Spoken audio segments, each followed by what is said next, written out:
If you've ever wondered how YouTube works for photography channels, this video is for you. Whether it's curiosity over how much we make, sponsorship deals, free kit, all that good stuff, clickbait titles, or if you're thinking of doing it yourself, hopefully in this video I can give you all the information you need for whatever it is that you're curious about. This week's video is sponsored by the Litme Cozy Fit headphones, but more on them later in the video.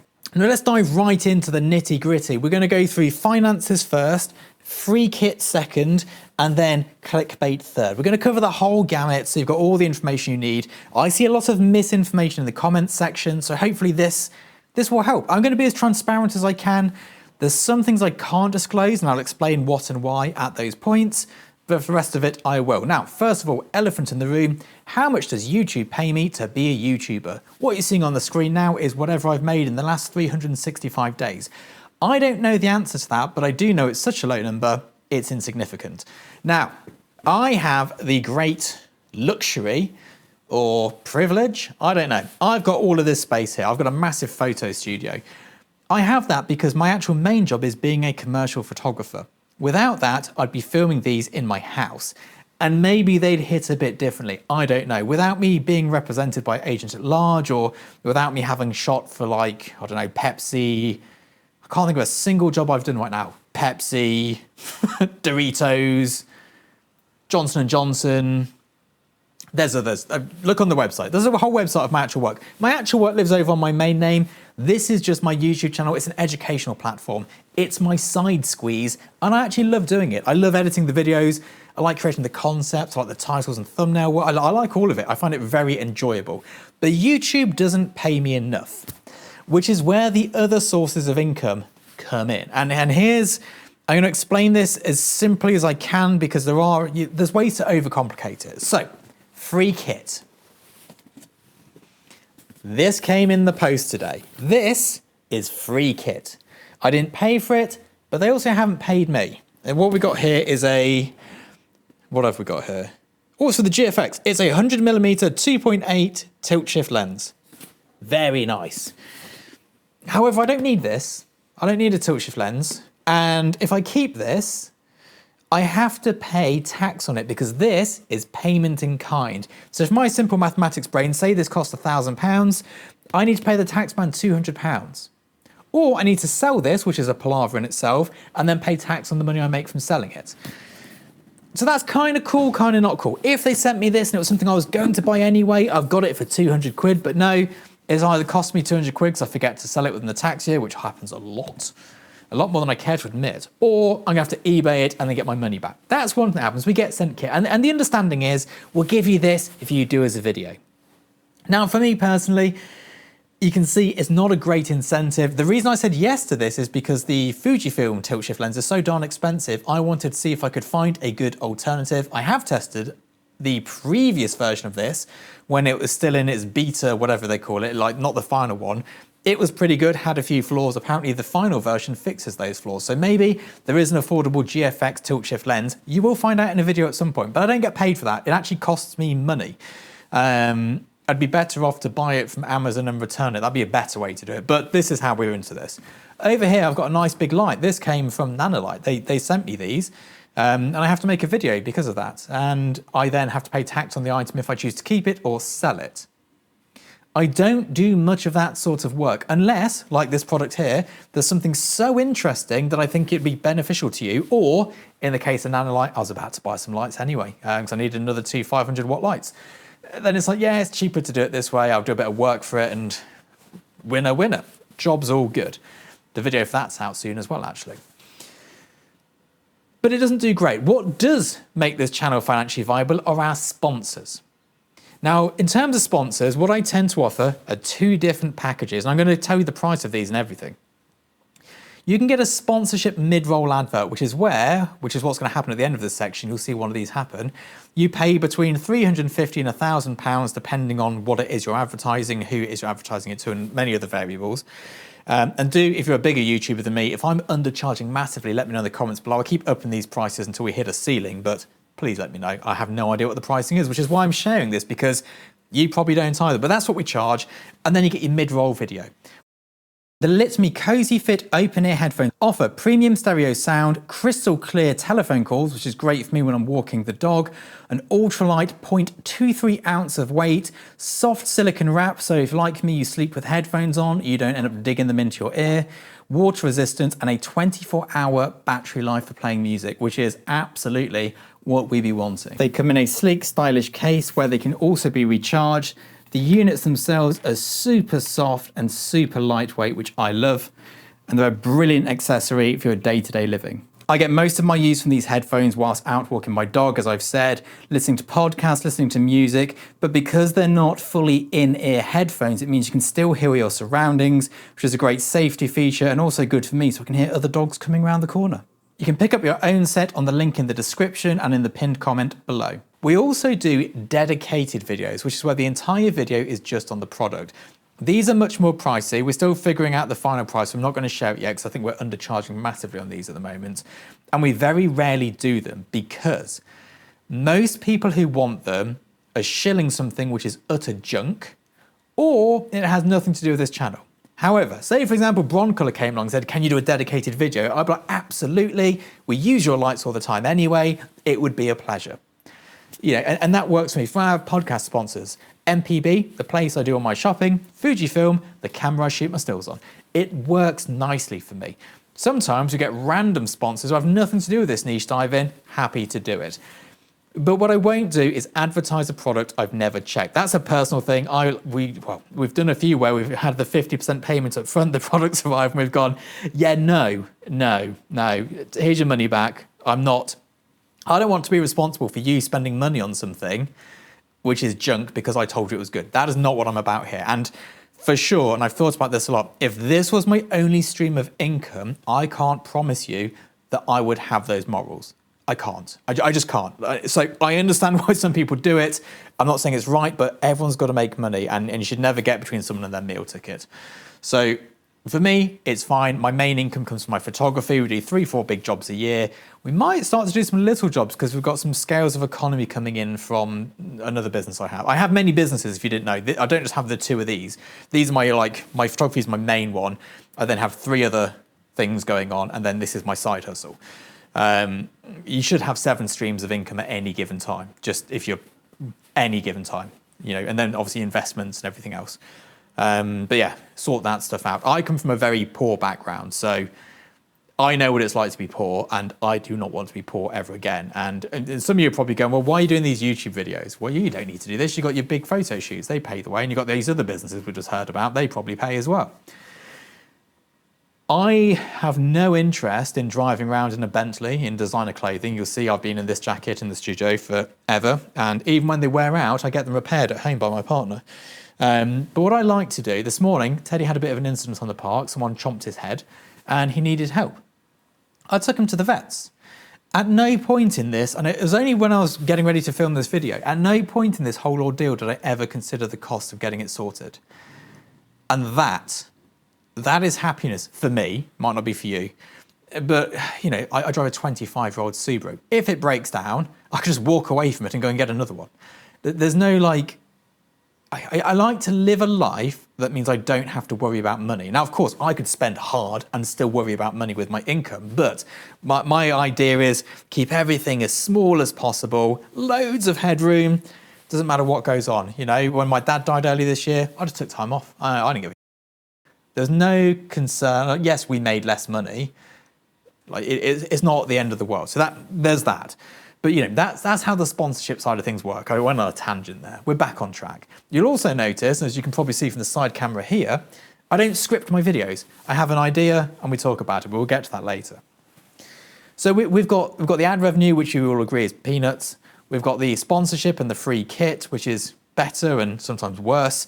And then the way that I make the majority of the money in this company, which is called Tin House Studios, is through my educational platform. So if you don't like the titles and thumbnails, and if you don't like the format that YouTube kind of, it's not YouTube that makes us do it, it's you. Like YouTube works out what you want and makes us do that. But if you don't like that, we have a thing called Studio Access, which is a no title-y sort of thing, pure information and very high end because if I put that stuff over here, people just argue with me telling me it's not correct, but it is correct. It's just that most photographers are badly educated. So that all goes on Studio Access, and that's a monthly subscription. So that works great. No adverts, no side quests. It's very good. We then have in-person things, which I have been told by my accountant I have to cut out. But you can have mentorship, you can have a review from my agent, you can have a review with me, you can have a Zoom call with me. You know, we've got all that going on. You can have those things done. And then we have my marketing and business workshop, which is all about commercial photography. I haven't found anything else like it. As far as I'm aware, there is nothing else like it. And I'll be honest, I'm pretty proud of it. It is the best thing I've done with this company is making that, is getting all that information. We've got the senior creative director from Sky, we've got art buyers on there, and everything I do, literally do as a photographer, not as a YouTuber, as a photographer is on there. And just whilst we're on this subject, this here, the reason it's not my actual name on this YouTube channel is because in the realm I work in photography, highly frowned upon. We're seen as the Mickey Mouse people of the creative world over here, which I disagree with. I think they just don't quite fully understand how creative you have to be on YouTube. But I understand also that that's how people think and you can't change the world. So we keep the two separate, different names, different brands. I've only just started sharing my podcast on my Instagram account. My Instagram account is just my commercial work. It's nothing to do with this company here. And I've just started sharing that because we have got some really good photographers on there and it is socially acceptable to have a podcast. And we've got great sponsors. We've got Fujifilm, the camera I use, MPB, the shop I go to. So great. I like it. The whole podcast has been a great success. It's been great fun making it. And yeah, that's the podcast. So that's money. That's money. That's how it all goes in. I'm not going to tell you how much money I make through my actual tinhouse-studio.com website.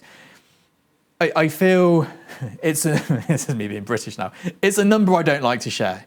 It's a profitable business, which I'm very proud of, but I don't like sharing that number. I'm happy sharing the prices we charge for stuff, but I don't want to tell you how much I make from it. I just think that's a personal thing. That's for me to know and my accountant to know. Now the bit which drives you mad. Clickbait titles, long videos, mid-roll adverts, all that stuff. Let me dispel all of the myths on this, starting with video length.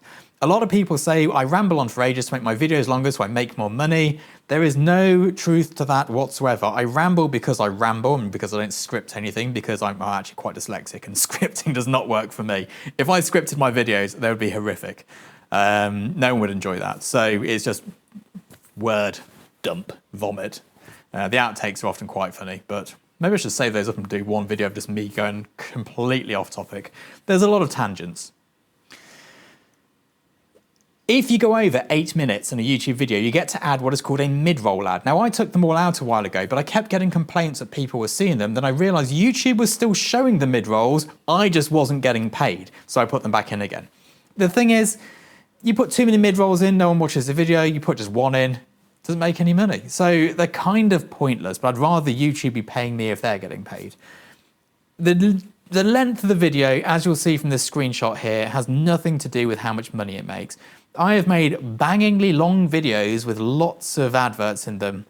They've made nothing because the cost per milli, which is how much you get paid by 1,000 views, which go over 30 seconds, which is a relevant thing, that just isn't very good for some topics. If I go and do a video on lenses, it'll pay me a lot of money. If I talk about finances, it'll pay me a lot of money. If I talk about anything of use to you as a photographer, I get paid peanuts. So videos on that, they earn anywhere from maybe 50 to 250 pounds within their initial burst, and then over the years they make a bit more, but it's so little. I think like when I took time off YouTube and wasn't posting at all, I was making 600 pounds a month because I was curious to see, and it is very little.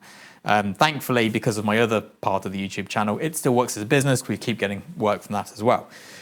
So that's duration. Now, this is the bit I know which annoys everyone. Clickbait titles and thumbnails. So first of all, clickbait is when the title has nothing to do with the video. That is annoying. What most people complain about is sensationalized, I can't even say the word. Overly excitable titles, I guess is the way to put it. Sensationalized, there we go, I could finally get it out. Sensationalized titles. But here's the kicker. The way that algorithms work, and this is of use to everybody to know this with regards to the social media platform. The algorithm doesn't hate you. You don't have to work towards the algorithm. The algorithm works out what the viewing customer wants as a majority. So what most people want is what the algorithm serves to them. So if you make stuff and you're going, the algorithm hates me, it's not the algorithm hates you, the majority of people hate you. Not hate you, but dislike what you're doing. If people are viewing your thing, the majority of people like you. It's not the algorithm doing you a favor. It's not like the algorithm's taking action. It's going, people are staying on our platform if they watch your video. Let's let more people see this. And that's kind of how it works. So initially you post a video, it might show it to 10 people. If 5 of them watch it, it will show it to another 10 people there, and it goes like that. If people stop clicking on it, it dies a death and it never recovers again. I've had many videos like that. They get to 2,000 views and they get stuck there. Get others, they get to 80,000 views in like a day and then sit there. That's because they've reached their entire potential audience. So when it comes to titles, and this is kind of dark and depressing, but this is how you will work. And for those of you who hate it, you're a minority. It's not that it's wrong, it's just that you don't like those sorts of things. So there's a paper in the UK called the Daily Mail. They use the same formula as well because it works. So in a title, you need to have one negative word, because if you have a negative word, more people click on it. And to say it's a slight difference is a lie. It is a huge difference. I've tried making the most happy, positive, go-lucky titles ever. The video tanks, I put the word don't, never, ruined, anything negative, and it takes off. It's depressing, but it is the way of the world, so that's there. The thumbnail then has a little element of intrigue in it. Let's try and think of a video off the top of my head here. How to make money on YouTube.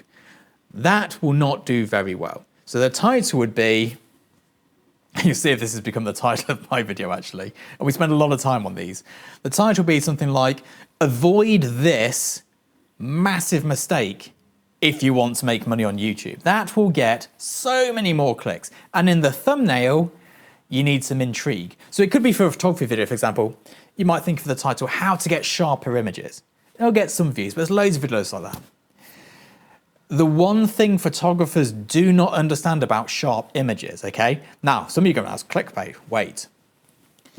In the thumbnail, an arrow pointing to part of the lens. Now, I've set up here what is a big punchline to come.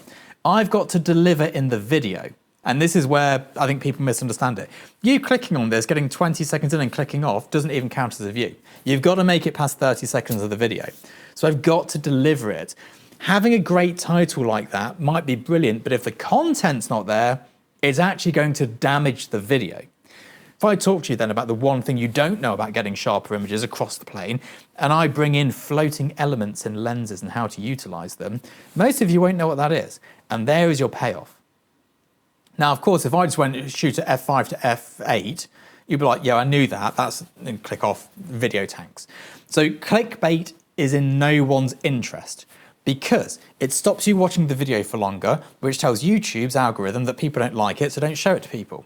So there's no interest there. What you're trying to do, and it's when you're trying to do something like, if I need to explain to you the importance of knowing the art buyers and ad agencies, and you've never heard of an art buy before, how do I tell you that's important? I've got to come up with a slightly negative title, some sort of intrigue thumbnail to deliver this thing that I know is good for you, but you don't know that yet. That's very difficult. So there's a lot of time spent on that. So every YouTube video only gets produced if you have to have the good idea, but on top of that, it will not get made unless there is a good title and a good thumbnail to go with it.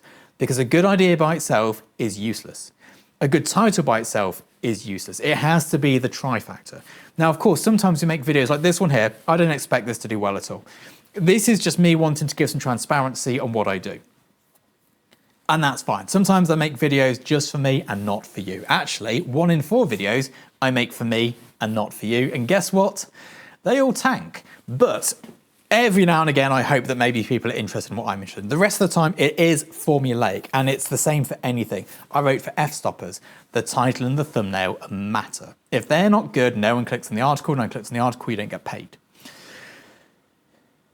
And I know people get frustrated by it, but on the flip side, the reason it works like that is because you work like that, and I work like that. That's how we work.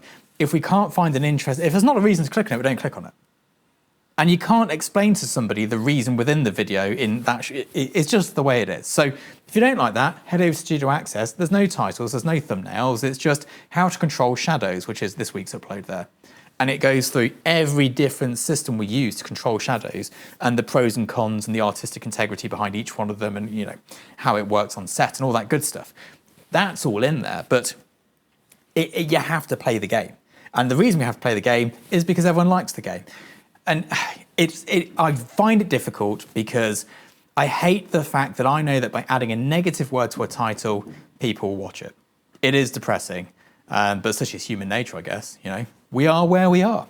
So that in a nutshell is how this all works. From money made, sponsors, there's no big conspiracy theory behind all of this. There's no like secret agendas. If something's sponsored, it says so. If something is paid for, it says so. We don't hide, we don't go, oh, I'm using this here and I don't tell you that it's been given to me for free, or I'm using this here and I don't tell you that they're paying me to use it. That never happens because, one, it's against the law, and two, I have morals. So that's it. In a nutshell, if I've missed something, let me know in the comments below because I will answer it, because I do think transparency and like a lack of gatekeeping is so important. But there we go. Enjoy. See you soon. Bye-bye.